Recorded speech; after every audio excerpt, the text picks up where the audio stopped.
This is the Horse Radio Network. This is episode 592 of the Dressage Radio Show, official podcast of the United States Dressage Federation on the Horse Radio Network, brought to you by ProStride.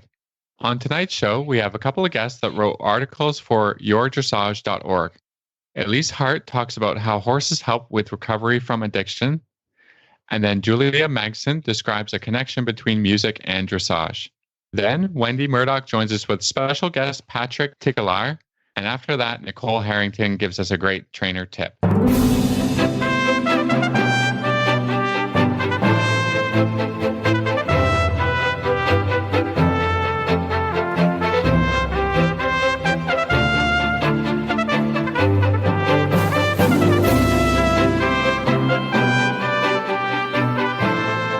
This is Reese Koffler-Stanfield from Georgetown, Kentucky. And this is Philip Parks from Rockwood, Ontario, and you're listening to the Dressage Radio Show. Well, hi, Phil. Good evening, Reese. Good How are we evening. today? I am great. I don't know if you guys can hear it, but my dog is snoring so loud next to me, but she's so cute. I just can't wake her up. So if you hear dogs snoring, yeah. I know, Let she's so sleeping sweet. Dogs lie. That's what they say. Exactly. So if you hear dogs snoring, everybody, it's my sweet old Annie girl who's with me every time for the show. But how was your week, Phil? It's been okay. Okay. A little tiring. I had to think for a minute there. A little tiring. Just things to get done, and winter is rolling in. So I bet. it's good. It's good. We're having a good time training. Yeah, I think we're all kind of there, and that's where we are. And we had one of those really difficult weather swings, which you had one colicky last night. It just I don't know. I'm sure everybody deals with it, but we went from record-breaking temperatures, almost 80 degrees, and it was beautiful. Couldn't have been better weather, but it was one of those where the horses have their coats, and it was tricky. And we're also, the horses are leaving for Florida soon, so we can't clip everybody yet. It was a little tricky, and we went from 80 to it'll be 40 tonight. So it was a big switch. So we're dealing with that here. We all know that, if you're managing horses, that's kind of colic season. Yeah, it is colic season. We have to be carefully keep an eye on them and make sure the ones with coats aren't sweating too much. We actually had to turn the fans on in the barn because, of the horses that weren't clipped. They were just sweating. So I don't think beautiful is the right word because we're just not prepared for it. Well, not prepared. The weather was very nice here, and it's been actually a very nice fall as we're sort of going back into tricky numbers. I think all of us we have Paul from the UK, he's our producer, and Phil from Canada, and I'm here in the US, and I think we're all now collectively dealing with the same thing is so we're going to keep things positive. We're going to keep the show a little bit longer today, kind of going back into that COVID mentality of let's have a great community, and we're here for everybody, and we love it when everybody reaches out. We have a great program going on, which is Philip and I would like to donate some. We'd like to do two, but if we've already gotten some riders that have submitted people that deserve a lesson with Phil and I. We're going to do an online lesson service. So we've got that going until the middle of December, and for Christmas, we're going to give a couple listeners some lessons with us. So keep those coming in. All you have to do is send myself, Reese at horseradionetwork.com, or Philip at horseradionetwork.com, or both of us. You're going to nominate somebody, and why. We've already gotten a couple of trainers that have been nominated, and we love it. So keep that up. Or nominate yourself. Nominate yourself if you feel it's okay. Just send us an email that says, how it would really help you, or how you want to develop a horse, or maybe you're having problems with your horse and you can't go to your trainer, or your trainer can't come to see you. Let's, I think we're just going to leave it kind of open and we'll do an online virtual lesson. We'll figure out how we're going to make it work. Because people have different access to technologies, so that's fine. And we'll figure it out. We'll figure it out. We had a great show last week about some different option for virtual. And Phil, great news. We also have a new, drum roll please, announcement for a book club. Book of the month, or probably this will be for November and December. But here it is. Drum roll. Okay. It is Effortless Dressage Program by Uta Graf. A Top Rider's Keys to Success Using Play, Groundwork, Trail Riding, and Turnout. So we're really excited, and I think this will be a great book for this season as we're all kind of maybe stuck in the indoor or stuck inside a little bit. So I've already gotten my copy. I don't know if you've gotten your copy yet. I do have it, and actually, it's another one of these really beautiful books. The pictures in it are amazing. So I haven't gotten into reading it just yet, but we'll get there, and yeah. So if people want to visit Trafalgar Square Books and pick up their copy, you can read along with us, and then we'll be giving away one of the copies to a listener who's part of the auditor program. Exactly. So, and again, you can become an auditor. You can go to the Horse Radio Network page, and there's information on how to become an auditor. And you could also be available to get the book and come on the show with Phil and I and talk about it. So lots of exciting things. And we're going to get started with the show. We got a great show for you guys. And we're going to have a commercial break from ProStride. ProStride is the all-natural solution for lameness. It uses the power of your horse's own blood to relieve pain, reduce inflammation, and improve mobility to keep them sound. ProStride can be completed stallside by your veterinarian in just 20 minutes with no need for trailering. ProStride is backed by years of science and success stories. Olympians to pleasure riders, trainers, horse owners, and their veterinarians trust the improved performance and lasting results reported with a single injection. No series, no daily supplements, and no monthly regimen. When every stride counts, demand the difference they deserve. Ask your vet about ProStride. Learn more at prostride.com. Well, tonight we are so honored and excited to have Elyse Hart of All Heart Equestrian. She just wrote an article with USDF on usdf.org of riding and recovery. Elyse, welcome to the show. Thank you so much for having me. Thank you. Well, we all have a mutual friend, and that is Patty Mayer. She's a big fan and a big part of our show as well. We love having her. And she told me about you and your story. And we all wanted to share your story with our listeners. So can you start us off? Tell us a little about yourself. Well, that's a very loaded question. I know. I'm sorry. That was a loaded one. You got this, girl. No, it's totally fine. My name is Elyse. I am 31 years old. I live in California. I was born and raised here. I was adopted at birth by a lesbian Jewish couple, which might sound controversial, but it was probably the most normal thing that's ever happened in my life, if that can give you some perspective. So I started riding horses at a really young age, and I fell in love with everything to do with the horse. I loved being outside with the other kids. I loved the feeling I got from riding. I found it exhilarating. I found it really constructive. I really had problems paying attention in school, and I found that it was like something I could stick with and just a passion that I really grew to. And basically, as it happens with people when they're getting older, I think just normal people kind of experience this, is that just in the human condition, it's like you start to feel, am I different? Am I weird? You start going through puberty and like life with your peers and stuff. And for me, it just got really different. And unfortunately, like I really enjoy saying that I think the safest place for a teenager to be is on the back of a horse. As long as I was riding when I was young, I was like on the right path. And as soon as I left the barn, I started hanging out with the wrong crowd at school. And that's where my life really started to take a turn. So what happened next? What's the next part of your story? So I had started to experiment with like marijuana and alcohol with kids and like partying, and it just became something that I was really fixated on. So instead of all of my attention being like, when is the next show we're doing, or what is the next, like, what are we working on with the horse? It was like, when am I going to have an opportunity to drink and be with my friends? And everybody started to see a shift in me pretty quickly. I, got in with like not a bad crowd. I was probably the worst in the crowd. That's like all I cared about was drinking. And my parents sent me away to a therapeutic boarding school into a wilderness program. And I was able to stay sober for like a little over 2 years.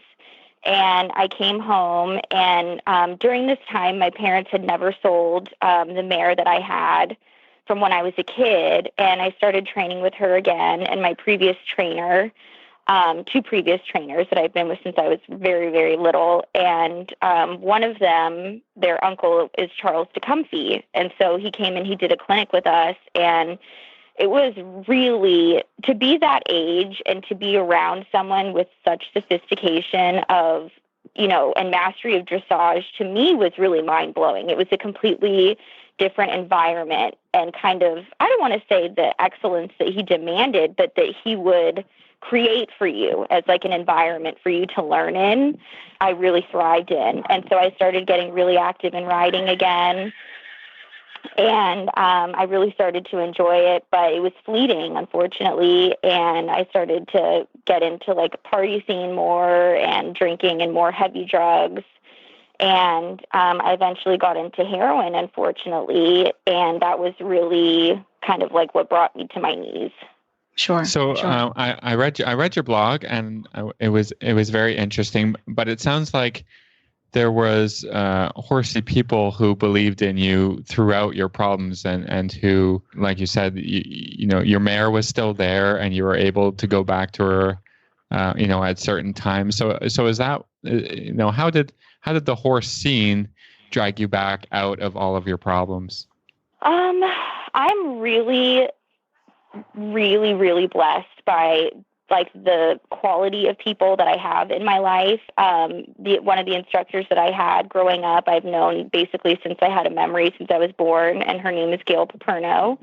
And, I knew her like from our personal life and also at the barn. Like she would lead line me around shows when I was like 4 years old at Stony Point in Chatsworth. And, she never gave up on me, and she would always give me opportunities to better myself and jobs at the barn. And I really think that because of the love that I had around the horse, like that people would let me come and just be who I was. And I don't like, in most cases, we're accepting of it, like that this was just the path that I was on right now, and let me be myself and be with my horse and wouldn't guilt me, because I missed out on so much of my horse's life. We unfortunately had to euthanize her when I was pregnant. Pebble is the one I talked about in my article. And it was really touching that I got to be there, since I was sober, and like through her illness with her, and she had lymphoma, which is kind of rare and was really devastating. But all of the people that surrounded me, especially with my surgeries, going through something like that was really hard. And especially because normally the first thing that I do when I get sober is I hop on a horse. And I couldn't because I was on blood thinners and my cardiologist wouldn't clear me to ride. And I was itching to ride. And, it was just such a warm facilitation of just love, I guess, that always like swallowed me back into the barn and really helped me to never give up on myself. I think that's what I took, kind of from your story, is that, as an instructor myself and Reese and part of a barn family, I think that without even knowing it, that we can be providing support in a certain way of people who are struggling through tough times, physically, emotionally, and that should be part of, even if we have, barn friends, that is part of the equestrian community, and that we have an important role to play in that with each other and in everyone's life, that maybe you just know an acquaintance or whatever, that there's a lot of love and a lot of support around us in this community. Oh, absolutely. And I mean, I've only been with Patty since July, but, COVID's been happening. There's all this financial stress in the world and political stress and all this stuff. And it's like, I get to come here, and this poor woman, it's like, when you're riding around on a 1,200-pound animal and you're anxious, it's like, you kind of got to get that out before you start going around the school. It's like, you can't pay attention. So I have this like debriefing with her every morning, which is probably not voluntary on her side, poor thing, but no, but you know what? She's a good sport. And I will be honest, I think probably Phil's having the same thing. I'm having the same thing as an instructor. Coming to the barn right now has been such a solace for so many people that, oh my gosh, yeah. Yeah. I mean, I think that's it. So I guess my question is, if someone is at a barn and they're thinking that someone is struggling, what would be some advice you would give that person to help, either a young adult or anyone that could be struggling with substance abuse? I think just creating an environment of support, because, from my experience, I learned that even if you know that you have a problem and even if you have a desire to be sober, it is so hard to still get there. So it's like if you kind of just create that environment of like, I'm here to talk to, if it's someone that you're close to and you can say, this is what I'm seeing, like, how does this look to you or what's going on with you? I think that's really helpful. And, it's kind of funny because in like the adult amateur world and like, they have this whole like ride and wine and like taking Xanax and shows. And like, it's kind of a joke, but it's like a thing. That I think a lot of people, our sport can be really stressful. And I think it would really be a beautiful thing if we could really learn to rely on each other more than chemicals while we're operating heavy machinery. It's true. So Elyse, tell us about your life now. Oh my gosh. I don't know if you guys have been to Patty's. I know you live. Yes, I have been. Oh my gosh. I'm sitting on her back patio watching a lesson. It's like, the sun's starting to go down over this beautiful valley. If you would have told me tomorrow I celebrate 5 years sober. And wow. If you would have Congratulations. Thank you. If you would have told me 5 years ago that this is what my life was going to look like, I would not have believed you, and neither would anybody else. I mean, I just had run myself into the ground, and now it's incredible. I met the love of my life, and we have a 16-month-old boy. Like, family is everything to me. I get emotional. Sorry. No, it's just, I understand. I almost missed out on so much, and like getting to come here every day and to train with Patty, this is such a dream for me. To have a partner of such an amazing, amazing, amazing horse who really wants to please and is trying to figure out what I'm asking him because I don't even know most of the time. Gosh, but it feels like I'm in a different lifetime. That's the only way that I can really explain it. It doesn't feel like I feel like my past life almost belonged to somebody else. My life, and life does get hard. It's not like, hello, we're in the middle of a pandemic, but really it's just, am I going to choose to adjust my perception accordingly? Because if I, step into the barn and I'm like, oh, poor me, this ride is going to be bad or whatever, that's likely what it's going to be. So in my life, I try to just walk through as humble as I can with as much grace as I can and as much gratitude as I can, which isn't always easy, but I make an attempt. Yeah, no, that's beautiful. And it's amazing to hear your story. And if our listeners want to find you online and or have some questions or need some guidance, how can they do that? Sure. You can go to allheart.blog, or you can look me up on Instagram, allheartequestrian. I love talking to people. I'm always there as a support. What I aim to do is to create an environment for sober athletes and for the people who care about them, and also for people who aren't sober yet. And I think that horses can be such a healing thing. And really, I just want to try to help as many people as I can. Fantastic. Well, thank you so much for sharing your story. Enjoy the sunset at Patty's. And thank you so much. We can't wait to keep in touch. Well, that was a great interview from Elyse Hart. And if you need any help, please reach out to her. She's fantastic and can certainly help you by any way she can. She's lovely. And we've got a great commercial break from another fantastic company that has been such great support of ours, Kentucky Performance Products. This Nutrition Minute is brought to you by Kentucky Performance Products, the company that simplifies your search for research-proven nutritional supplements at kppusa.com.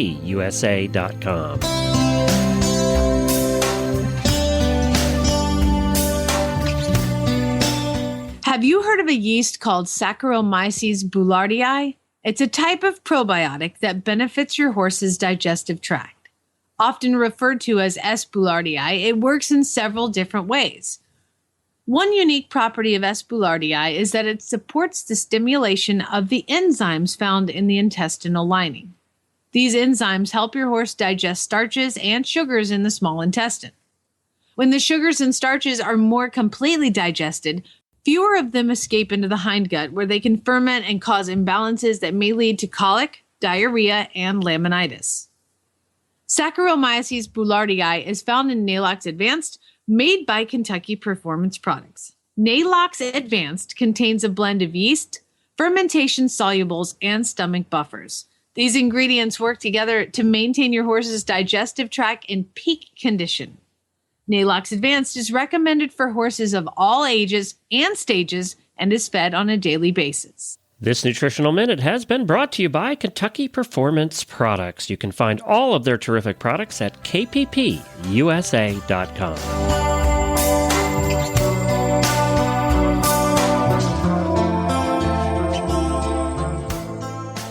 And now a quick word from EcoGold saddle pads. No slipping, no sliding, no problem. EcoGold secure saddle pads are engineered to keep the horse's back comfortable while keeping the saddle in place for a safe, competitive ride. They have impact protection throughout the seat and ultra-thin flaps to provide the rider with better communication and a more stable riding position. Available in both English and Western styles, shop the entire collection at ecogold.ca. Well, tonight I am very excited to have Julia Magsam on the program. I met Julia when she came to my farm to do a pony club clinic in 2014. So she was much smaller than she is now. And I'm so proud of her. She just had an article published on yourdressage.org, USDF's publication, an online service. Julia, welcome to the show. Hi, thank you for having me. Well, we are so excited to have you. And I was so proud when I read your article on the website, but I'm not going to lie. It is about music and I love it, but it's very complicated. So I wanted to have you on because you're so smart. And I wanted you to fill us in a little bit about the article that you wrote on yourdressage.org. Absolutely. Basically, I have been a musician since I think 6th grade when I started playing the trombone. And so I started writing this article because when I ride, it's very similar to when I'm playing the trombone. And so I started thinking more and more about this about 2 months ago and about all the technicalities and theory of music. And, dressage is an art, so it's very much similar to music. But the technicalities and the exercises that we do to be better musicians apply to being better riders as well. Well, and that makes sense because obviously later down the road, you have freestyles. And so there's a music component to it. So, tell us a little bit more, I guess, about the musical side of dressage and riding.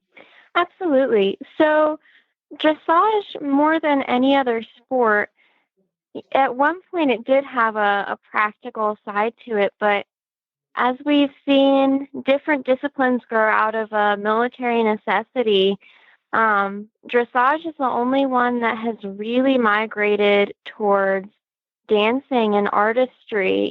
We don't do it to get between the flags in a certain amount of time. We do it to make it beautiful and elegant. And the same thing goes for music. We're doing this to be dynamic and precise, but make it all flow so well. And you never want to be boring, but you don't want to be all over the place. So when I'm writing, that's the same thing that I'm working towards, is making it all very interesting and changing everything up. But I also want it to be very smooth and I want it to be enjoyable. So that kind of theory kind of migrated into my riding, especially when I started doing more upper level movements like half pass and leg yields, a lot of the lateral movements. I started to be able to hear music when I was doing these movements. And I can't explain to you how it really started happening, but classical music, when I'm really focused, is playing in my head when I do these movements. I liked in the article when you were talking about the time signatures of the horse's 3 gaits and how you have to kind of, whether you're riding, walk, trot, or canter, you have to keep it kind of steady so it flows really nicely. Can you talk about that a little bit? Yeah. So when you're looking at a time signature, the bottom number is how many notes get one beat. So your general time signature is 4, which makes great sense for the horse because there's 4 legs. So when you have 4 in the bottom, that means a quarter note gets one beat. And a quarter note is that short little just bum. So in a regular measure, you would have 4 of those. So that's at the walk, and you have bum, bum, bum, bum. And then if you are at the canter, then there's 3 beats. So then there's 3 beats per measure. A quarter note gets one beat, so it's bum, bum, bum. And then a trot is in 2/4 because, again, quarter note gets one beat, and there's 2 beats to the trot, so it's bum, bum. So what I like to think about is that you have to maintain the same rhythm. Otherwise, then your piece of music is just flying around all over the place, and it's not organized or beautiful at all. Yeah, for sure. I mean, that's really how this whole concept got started. Was I was having a lot of problems with the rhythm in the trot until I started counting it 1 and 2 and 1 and 2 and that just kept my rhythm the same. So you have to be very true to your rhythm as well as your tempo in order to have any kind of dressage test. Well, I love it too. In the article, you start talking about like if you were to write a half pass out of a perfect collected trot. Can you kind of talk us through that example? Yeah. So for me, finding collection is the same as tuning my instrument.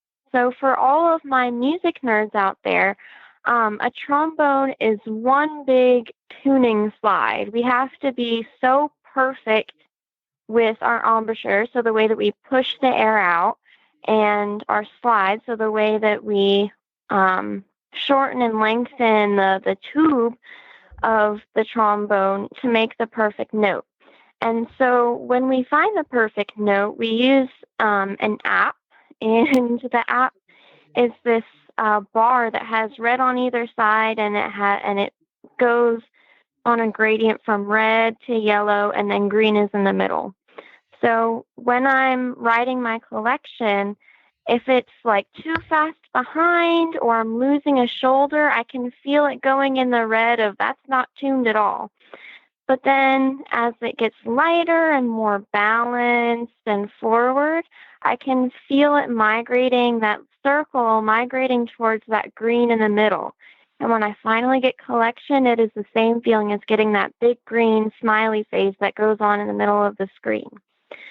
So that's how collection feels to me, is just making those little adjustments one at a time until you can get that big green smiley face. And from there, you have the perfect note.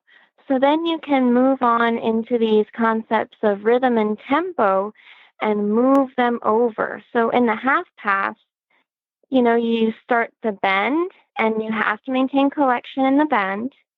And so you move your horse over and you never lose the rhythm or the tempo, and you have to stay in tune. Otherwise, the whole thing is going to just fall apart. So when I start the half pass and I start adding all those elements, it starts really sounding like music. So Julia, do you imagine, when you ride a full test with all of its elements as a beautiful concert, or, what are your thoughts around that? Yeah, so when I go through a whole test, it sounds just like any other really awesome concert piece would. Every gate sounds really different, but when they're all put together and they're all done really well, it sounds like these movements that you find in classical music, especially in Bach. It's really easy to tell where the movements are and where they change from like sinister and sad into exciting and happy. And so you can feel the same progression through the test. And for me, I know that I used to have really, really bad test anxiety. And all of that beautiful music that was happening in training would just stop as soon as I got into the dressage ring. And when I started really trying to feel the music in my dressage tests and ride it the same way I would play my music with my trombone, that's when I started getting my good scores. So now that I'm more comfortable in the arena, if I can't hear my music, that test did not look good. And I don't even look at the video. I think we've been there for sure. So Julia, tell us what is your music? I knew about your love of horses since you were a little bit, but tell us about your love of music. Yeah, so I joined concert band in 6th grade, and I will admit that I only started the trombone because the saxophone, the groups were already picked for saxophone. I was like, all right, fine, I guess I'll do the trombone. And so I started getting more and more into it, and over 4 years, I just, I'm a very auditory learner. I come from a very musical family. I just went headfirst into the music world, and I was in state band, and I did solo and ensemble, which is a competition through KMEA where you get rated based off of music that you play with other high school musicians or middle school musicians. And I won some medals there. And I just kept playing for a while. I did stop playing in my high school band my sophomore year just because I didn't feel like I was getting to play a lot, but I do still play on my own. Oh, I love it. Like I said, I knew your love of horses, but I didn't know your love of music. It was so fun when I got to read your article. So if people want to get more information, how can they find your article? You can find my article on the Dressage page. I think it's underneath education, I believe. And then it's also been posted on the USDF social media pages. I love it. Well, Julia, thanks so much for coming on and sharing your music, your love of music and horses. And I hope everybody checks out your article because it's fantastic. Thank you so much for having me. Well, that was a great interview with Julia, lovely young rider developing here in the U.S. And we're going to have a quick break from Bates Saddlery and come back with Wendy Murdoch and Patrick Tigchelaar.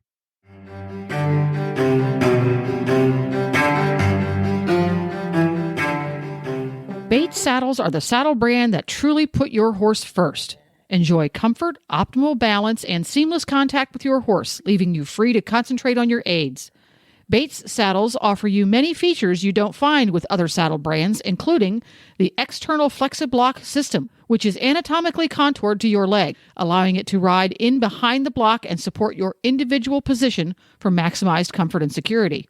An adjustable ergonomic stirrup bar, which allows effortless rider alignment to be achieved by altering the position of the stirrup bar, enabling you complete control over your preferred leg position.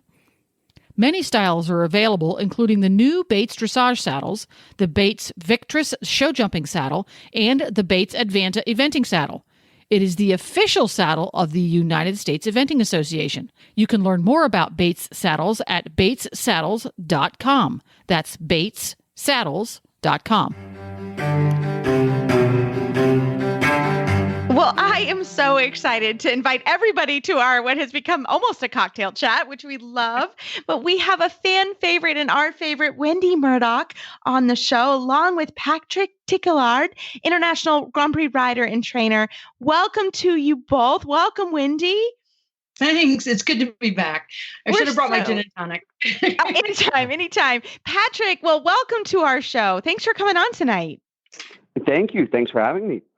Well, we are so happy to have you on the Dressage Radio Show, and we've been trying to get you on for a long time. And you and Wendy have teamed up for a great program with the Surefoot equine pads. Can you talk to us a little bit about your guys' partnership? Patrick knew about the pads because I've been working at a barn where I've been teaching for a while, and he was coming there and teaching. But I think, Patrick, you were in Florida at that point, right? You were living in Florida. I was, yes.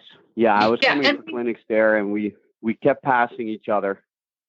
Right. So we knew about each other for a couple of years, and it kept saying, yeah, you need to meet each other. And then finally, Patrick did the right thing and moved to Virginia.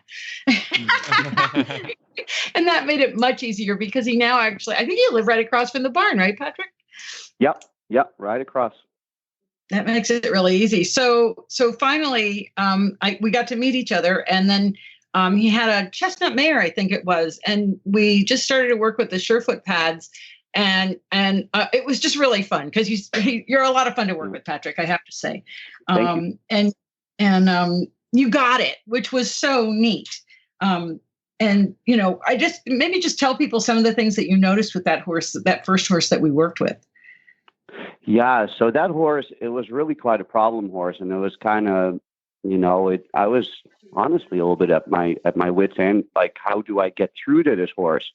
Because she was just very, not very body aware and resistant in the body, and just a difficult horse. And I knew that she had some actual issues in her body that I tried to work with. But anyway, with the pads, it really, it just kind of grounded her. It got her just a different sense of balance, I think, and a different, just kind of a different relationship within her own body. And therefore, I was starting to be able to ride her better, get the rhythm better, get her back better. What I thought was really cool that very first time, just also the things that you picked up on, Wendy, on just how she was holding her and how with the pads, it just changed a whole lot. So I'm still, every time I use the pads, I'm still like, this is magic. I still don't quite understand it, but I see the difference in the horses. And it's just every time that you come over, it's super fun to work with them and learn more every time. Yeah. And of course, I love working with riders like Patrick because their sense of feel and their awareness is so great. And so, we can really do a lot in a short period of time. What the horse needs, of course, not more than the horse needs, but it's just a pleasure to work with someone like Patrick because he's, the quickness and seeing where things can go and how Sherpa can be so useful. And then I got to work with, what's the horse you have now? The bay horse that I love so much? Philemon. Philemon. He is such a cool dude. And he had an injury, right, Patrick? Yes. Yeah. He had an injury in his right front foot. And he's luckily come back from that, but it did kind of. He's always been a horse that had some balancing issues, but that injury, of course, throws him off a little bit. And I've been using the pads with him now for 8 months or so, I think. And also with him, it's just really cool. Like the things that in riding, I feel like I struggle with, and I put him on the pads. And the very first time that we worked with him together, it lasted for a couple of days. I'm like, this is just really cool how he changes his balance and his perception. And so really, really super interesting. And he's a cool horse. He's one of those horses that, you recognize he's super intelligent. And so, you start to work with him and it's like, hey, yeah, do that thing over there. Yeah, that was great. Do that again. So, he starts to tell us what to do, which is one of the things I love about Surefoot is the horses realize they have some autonomy and some voice, and they can start showing us what they need, like which foot or which density or how long they would need to stand on the pads. Because I always say that, the horse knows his body way better than I ever will. He's the one in his body. And my job is to just facilitate him and help him feel different things so that he can become self-aware and move in different ways. And that's so much what we saw with that horse in particular. Yeah, for sure. I'm just going to jump in. And I think it's really neat, Wendy, when you work with people who know their horses really well and can read them. Is it difficult for you to walk into a place and maybe not know the horses, but when you have people to work with like Patrick that have a longer experience with each of these horses and how they can tell you, what's going on or what they're thinking or, the team up aspect of it? Most people know their horse and know his typical behavior, but, working with someone like Patrick, there's just another level, when I'm working with professionals because, you're with horses all day long. It's your job. And so you're much more sensitive to the subtle little changes. And I've seen huge changes in horses that are just lovely pleasure horses or horses that have laminitis and that kind of, and the people are thrilled with the changes. But it's hard to describe. I don't have to go through the explanations. Maybe that's it. It's that, things can just click along and happen rapidly without a lot of explanation, because the rider can instantly feel the change in the horse's balance and immediately feel the difference in the movements and in the performance. And, when I'm working with a performance rider, that's what it's all about, is how can we optimize this horse's performance and get them the most out of this horse with the least amount of effort and the least potential for damage.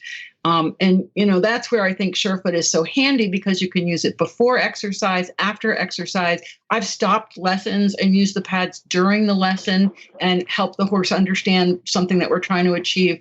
And in Patrick's case, we started out with Philemon first unmounted, and then had Patrick get on and then be able to feel the balance changes. And immediately, by taking it into movement, the horse connects. Wow, this is different. I can move this way now. I had a Grand Prix rider over in Germany, and I've never forgotten what he said to me. It's Jan Trekbo.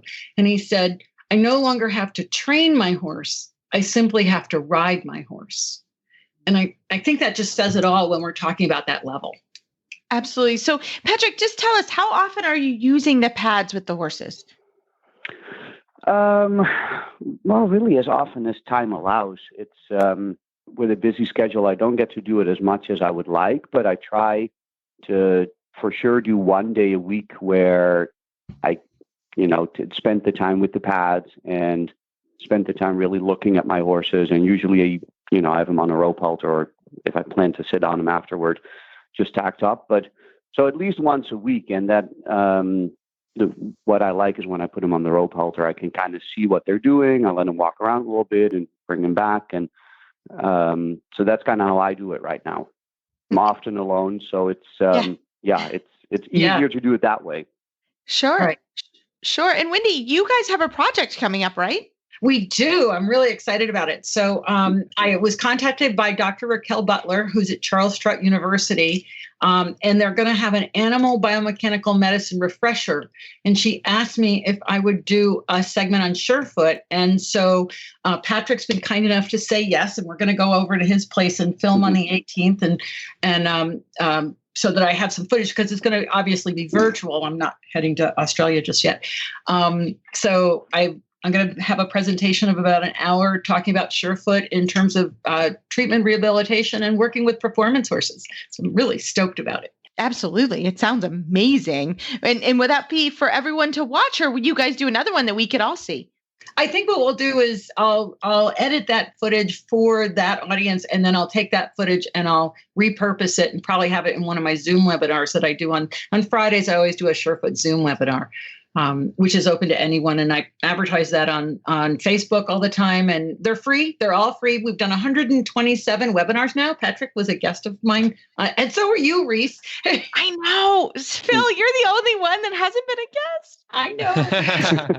We'll have to solve that.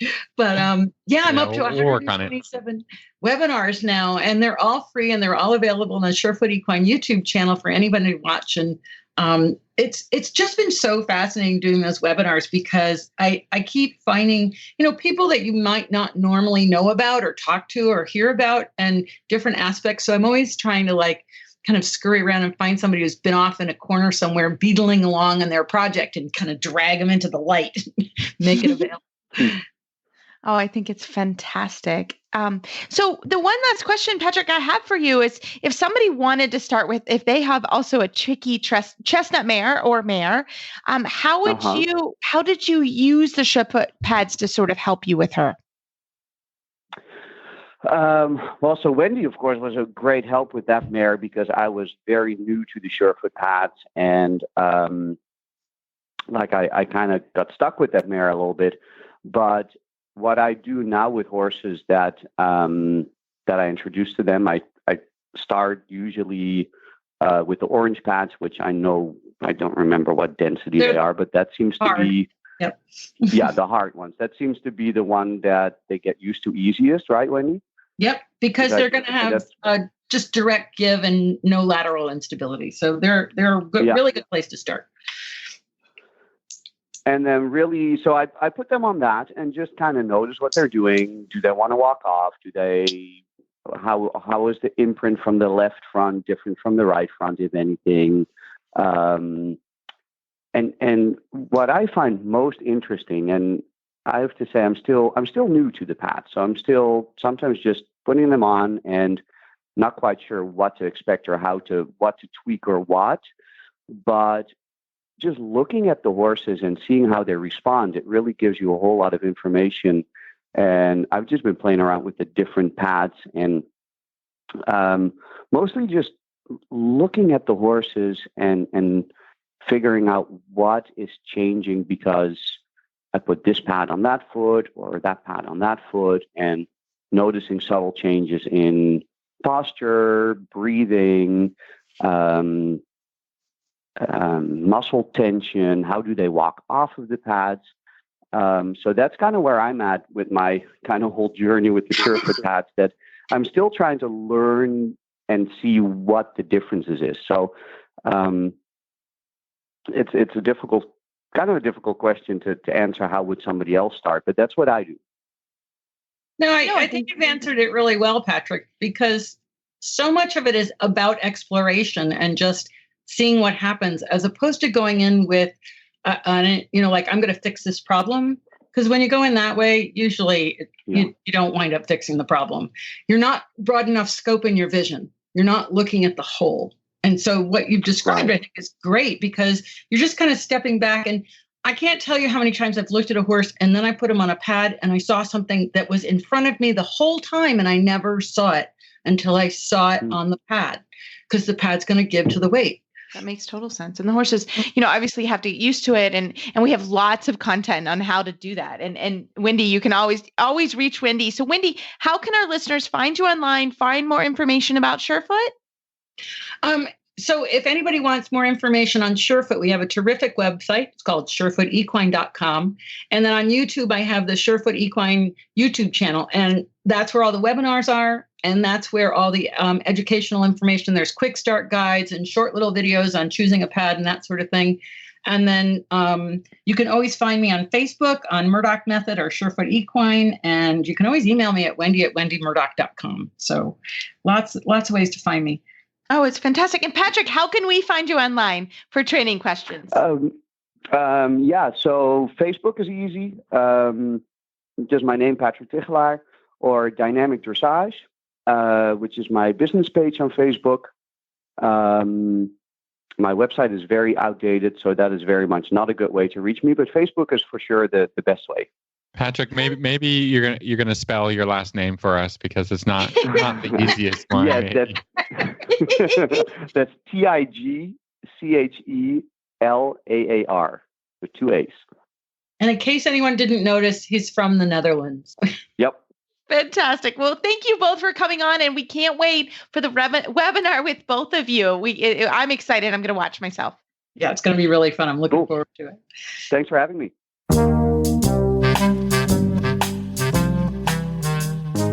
Tired of having your boot sucked off mid-stride by sticky mud? Mud control grids are the solution. Frustrated by mushy, slippery messes at the paddock gates? Mud control grids are the solution. Is keeping the ground underfoot stable in your sacrifice areas and dry lots causing you to lose sleep? Once again, mud control grids are the solution. You're seeing a trend here, aren't you? Well, Han Plastics mud control grids really has come up with the best solution.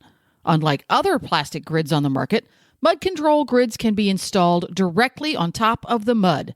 Let me say that again. Right on top of the mud. You don't need to do any ground preparation. The mud control grids are an instant solution to your high-traffic, muddy areas. No more having to fill in with sand, gravel, shavings, or even old carpet. What's more, mud control grids will allow grass to grow underneath of them, so they can be taken back up once the area is dry or recovered. Or you can leave them right where they are and take over again when the rainy season comes back around. Han Plastics mud control grids are designed to be installed as a temporary or permanent solution. You can take them with you move. Put down a lot, put down a few. Add more each year. The ultimate mud control solution. Check out Han Plastics mud control grids at mudgrid.ca. Oh, an added bonus, your tractor or gator won't sink up to its axles with Han Plastics mud control grids in place. So there's that. www.mudgrid.ca.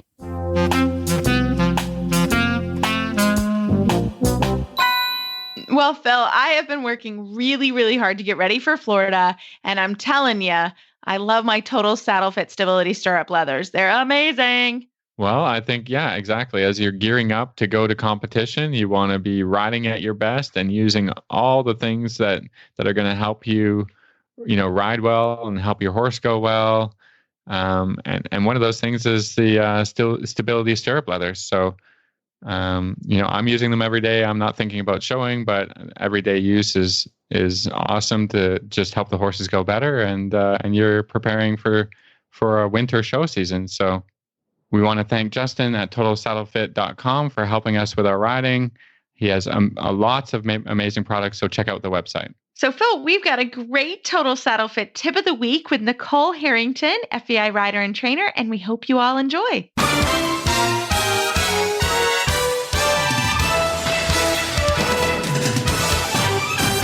This week's dressage training tip is brought to you by Total Saddle Fit, home of the shoulder relief girth at TotalSaddleFit.com. Well, tonight we're so happy to have FEI rider and trainer back on the show, Nicole Harrington, for our trainer tip of the week. Nicole, what do you have for us? Hi. So I just wanted to talk about how important, moving the horses laterally and suppling them with lateral work, even in your warm up, is. I like to start out my horses and do leg yielding, like corner to corner across the arena, just in the walk, even on a longer rein. It really helps to supple their hips and get all their pieces and parts moving and get their joints lubricated in the walk before I even start any other trot and canter work. I think it is so smart. I think, first of all, let's just go with riders are terrible at stretching. No rider personally, I don't know very many that stretch, right? I'm much better at stretching the horses than I am myself. But if you think about Absolutely. it, if I were to get up in the morning and actually do my yoga very religiously first thing in the morning, it would be a lot better for me. I probably would feel a lot better. And you got to know the horses feel that way. Sometimes they've been in the stall all night, maybe they've been outside, but they're not necessarily, they've not that stretched for the purpose of working. And so that idea, it is actually my pet peeve when I see people get on, kick the horse in the gut and just start going. And I'm like, what are you doing? So I'm with you. I'm a huge proponent to this. And, when I was in Germany, Mr. Schumacher would always call it greasing the joints. And I love that. I love that term. But I'm with you. I do the same thing on every horse, leg yield, shoulder in, half pass, depending on the level of the horse, right? And some walk pirouettes. So I think it's incredibly important as well. Phil, I'll let you weigh in. Yeah, we're taught this, to do this from early on in our training and to help the horse to kind of get ready. And it's also a bit of a check-in, like, will you move off of my right leg? Will you move off of my left leg? And in doing that, you're also determining kind of whether the horse is having a bit of a lazy day or whether, whatever you're doing the day before caused the horse to be a little sluggish, a little slow from your leg. You've got to check in to be developing. So this is the time in the ride, where I'm developing a plan for my ride, and, I have an idea what I want to do, but I'm not able to follow through with my idea unless I can figure out if the horse is ready for this, that, or the other thing. So one of my favorite things is just doing a little bit of head to wall leg yield, especially if the horse is second level above kind of thing, because it helps me to evaluate my own position at that time. Am I leaning on my right seat bone? It's kind of straightens yourself, straightens the horse a little bit, and really helps develop the walk without, you don't need a ton of contact to be doing this. So you're not like shoving them in a frame and just, so as I'm going down the long side, I'm just going to apply my outside leg to push the hips away from the wall in kind of a 30 to 45 degree angle, and they should just keep walking and stay balanced. And you're not leaning on your outside leg or leaning on your outside outside seat bone, not leaning on a rein, not really, bending the neck here or there, but just asking the horse to step a little sideways in that way, and not running off. And I notice on my thoroughbred types, when you're asking them to leg yield, especially without a lot of contact, they like to just jog off, right? And I think that horses, that's an easy out. That's not really stretching if they're just trying to get away from you a little bit, or just trying to speed things up a little bit. So that's why I like to use the head to wall leg yield, because the wall helps to hold the horse from being able to kind of jog off and run off like that. And then I don't need to, pull on my reins and say, no, don't go. So these are the types of horses that I would do that with. Now, if you have a little bit more of a lazy horse, then I would be doing the leg yield, like you said, on the diagonal across the arena a little bit, because you need to be able to send them a little bit forward. So, I think each horse has to have his own warm-up plan, and how you're going to do it, and what's going to benefit the horse that you're sitting on in the moment. And, depending on how advanced they are or not advanced they are, how hard leg yielding is, or, you can develop a plan that gets them ready for work and is stretching their muscles. So they're just a little bit more willing when you want to get, down to business. Well, I think that's just a really good thing too, Phil, that you said. Like, every horse is going to have their own plan and their own warm up. And we've talked about this, and we could do a whole show on this, because every horse is very different, and it really does depend on what's happening and the level of the horse, and maybe your objective for the day. But I've also found, honestly, if you can't do it in the walk, you're not going to be able to do it in the trot or the canter. If you can't leg yield in the walk in the beginning, the horse is tight, you're going to get into some more trouble as you go forward in your ride. Wouldn't you say, Nicole? Yeah, I would agree. I mean, I think the walk is a great gate to, even if you're a lower level rider, training level, schooling first, and you're learning to leg yield. The walk is a great gate to learn that in, and to teach the horse how to step under correctly with the inside hind. And another good exercise that I like too in the warm up is to do some turn on the forehands. Mm-hmm. And that's something a horse just about every level can learn to do. And it really helps to connect them from the inside leg to the outside rein as they, stretch their hips and do some yoga for the horse. I love it. It's so true. Well, Nicole, this is a fantastic tip, especially as it's getting cooler and the horses are probably going to be a little stiffer. So how can our listeners find you online if they have more questions for you? On Facebook under Harrington Dressage or Nicole Harrington. And then also Instagram as well under Harrington Dressage. Fantastic. Well, thanks so much. And we can't wait to have you back on the show in the future. All right. Thank you. Well, as always, we love email and Facebook shout outs. We've got a couple emails in the queue, and we will make sure they get going and they start. And then also remember, we are doing the giveaway for 2 online lessons. Send us an email, Phil or I, or both of us, somebody that deserves a lesson, and it's okay to nominate yourself. We would love to get to know you and see your horses and bring a little joy to our community. You guys bring tons of joy to us as well. So as always, you can find our show notes and links to today's guests on our website, dressageradio.com. Like us on Facebook, just search Dressage Radio Show. Follow us on Twitter at Horse Radio. My website is Maple Crest Farm KY, and my email is reese@horseradionetwork.com. I think the best way to find me is on Facebook, or my email is philip@horseradionetwork.com. I'd like to thank our sponsors for allowing us to keep the lights on. That's ProStride, Kentucky Performance Products, Han Plastics, Bates Saddlery, Eco Gold, and Total Saddle Fit. Don't forget to check out all the other shows on the Horse Radio Network at horseradionetwork.com, and check out the Facebook auditor page. You can find it at horseradionetwork.com, how to become an auditor. Everybody, keep your heels down, your shoulders back, and we can't wait to talk to you next week.